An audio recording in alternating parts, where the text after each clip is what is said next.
ఇవాళ జరుగుతున్న కుట్ర, కేసీఆర్ పైన జరుగుతున్న కుట్ర కేవలం ఈ రేవంత్ అన్నటువంటి ఇంతతోడు చేస్తే కాదు. దాని వెనకాల తప్పకుండా చంద్రబాబు, మోడీ ఇద్దరు కూడా ఉన్నారు. కేసీఆర్ మళ్ళీ లేవడం అంటూ జరిగితే తెలంగాణతోనే ఆగడు, తప్పకుండా ఢిల్లీ దానికి వస్తాడు అన్న భయం మోడీలో ఉంది. దాని కొరకే ఇవాళ ఇన్ని ప్రయత్నాలు చేసి ఎక్కడో ఒక దాంట్లో ఇరికియాలి, కేసీఆర్ని మానసికంగా దెబ్బ కొట్టాలన్న ఒక చిల్లర ప్రయత్నం చేస్తున్నారు. కానీ కేసీఆర్ వీళ్ళందరినీ చూసి చూసి చూసి వచ్చినవాడే.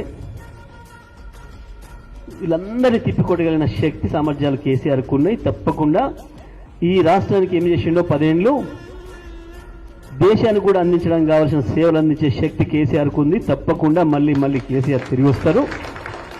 రాష్ట్రంతో పాటు దేశాన్ని కూడా మన పద్ధతుల్లో ముందుకు తీసుకుపోతారు.